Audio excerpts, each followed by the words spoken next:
Hi, I'm Lisa from Impact, and in this video we will be talking about adjectives and adverbs. We will discuss 4 points in the usage of adjectives and adverbs. The first one is positions of the adjectives and the adverbs. The second one are adjectives that end with ly. The third one is predicate adjectives, and the fourth one is adjectives that end with ed and ing. Let's start with the first one. Let's talk about the positioning of adjectives and adverbs. Adjectives are used to describe nouns or pronouns, and its position is usually before a noun or after a to be. An adverb describes verbs, adjectives, and other adverbs. Its position is varied because of its different functions. Let's look at first sentence. She is a beautiful woman. Beautiful here is the adjective, and woman is what it describes. And woman is what?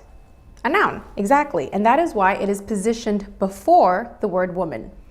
Beautiful being the adjective, woman being the noun. Let's look at the second example. She is beautiful. Beautiful being the adjective.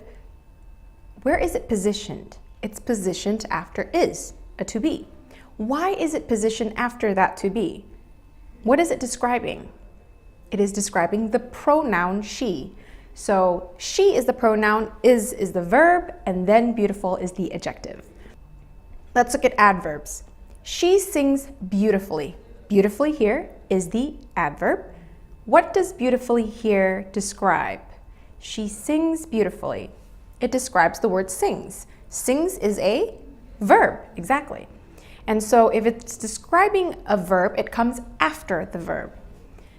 Second sentence, she is a beautifully kind woman. Beautifully being the adverb, what does it describe?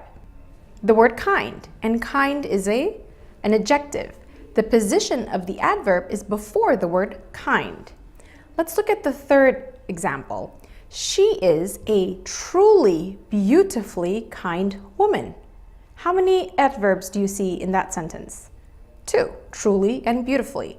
Truly describes what word? Beautifully, which is an adverb. So when an adverb is describing another adverb, it's positioned in front of it. And the word beautifully, that adverb describes the adjective kind. Now that you know the positions and the functions of an adverb and an adjective, there's a few things that you need to take into account. Let's look at 4 sentences. She spoke nicely. She looks nice. She seems nice. She seems unusually nice. Let's look at the first sentence. She spoke nicely. Nicely is it's an adverb, and it is describing what? The word spoke, which is a verb, true. Let's look at the second one. She looks nice. Nice it's an adjective. But why is it not positioned before the noun or after a to be? Looks is not a to be. Looks is a verb. What does the adjective nice describe? It describes the pronoun she. It is not describing the word looks. The same goes with the next sentence. She seems nice. Nice, the adjective, describes the pronoun she. Looks and seems are not being described by the word nice. Why is it in the sentence she looks nice, it is not she looks nicely or she seems nicely? It's because the word looks and seems are linking verbs. The same goes with the last sentence. She seems unusually nice. The word nice here is describing the word she, and unusually is describing the word nice.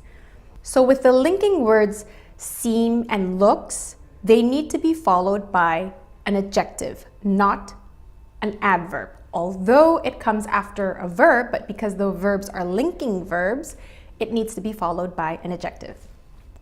Now in this slide, there are more exceptions coming your way.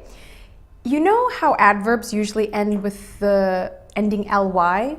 Well, some adjectives do too, so let's not get them mixed up. Here on the slide, we have all the adjectives that end with ly. Memorize them so that next time you can know for sure that these are not adverbs, these are actually adjectives.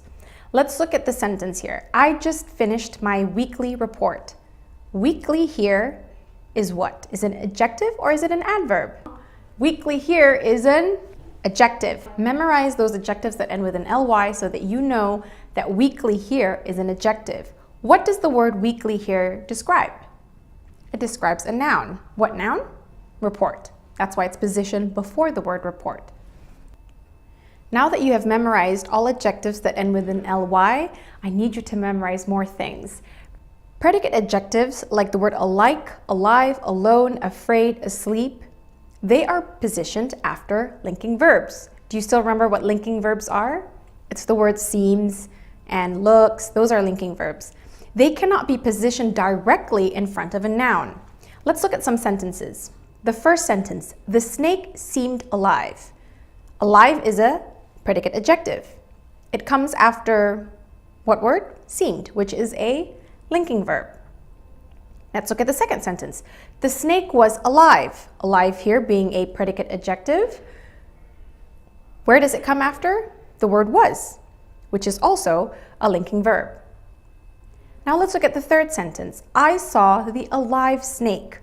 Alive here is positioned before the word snake. Is this correct or not? Exactly, it's not correct because alive as a predicate adjective, it cannot be positioned in front of a noun directly. So the first two, the snake seemed alive and the snake was alive, is correct because it comes right after the linking verb. And in the third sentence, it is incorrect because it is positioned directly before the noun. So know that when you see the adjectives that are predicate adjectives like alike, alive, alone, afraid, and asleep, do not position them directly in front of the noun. Now the fourth and final part, the usage of adjectives that end with the word ing and ed. As if it wasn't enough for you to memorize adjectives that end with ly and predicate adjectives, there are also adjectives that end with ing and ed. Let's get into that. Adjectives that end with ing are usually in active sentences and it does the action of the verb. Adjectives that end with ed, they are passive sentences and they receive the action of the verb. Let's not get them mixed up with verbs though. Although they end with ing and ed, they are actually adjectives, not verbs. Let's give some examples. I love to watch the happily playing children. The word playing here is an adjective that ends with the word ing. What does playing describe? Children. The children are playing. Happily here is what? It's an adverb, exactly. So happily describes the adjective playing and playing describes the children. Let's look at the second example. I love to listen to that frequently played song. Played here is exactly, it's an adjective that ends with an ed. It is positioned before the word song, exactly, which it describes. What is frequently here? It's an adverb that describes what? The adjective played. Now, in the first example, I love to watch the happily playing children. The children does the action of playing and therefore it uses the word ing. In the second one, I love to listen to that frequently played song. The song receives the action of being played by someone and therefore it uses the ending ed. Now that you know how to use adjectives and adverbs in your sentences, in the next video, we will be discussing questions in TOEFL that use adjectives and adverbs, so stay tuned to that.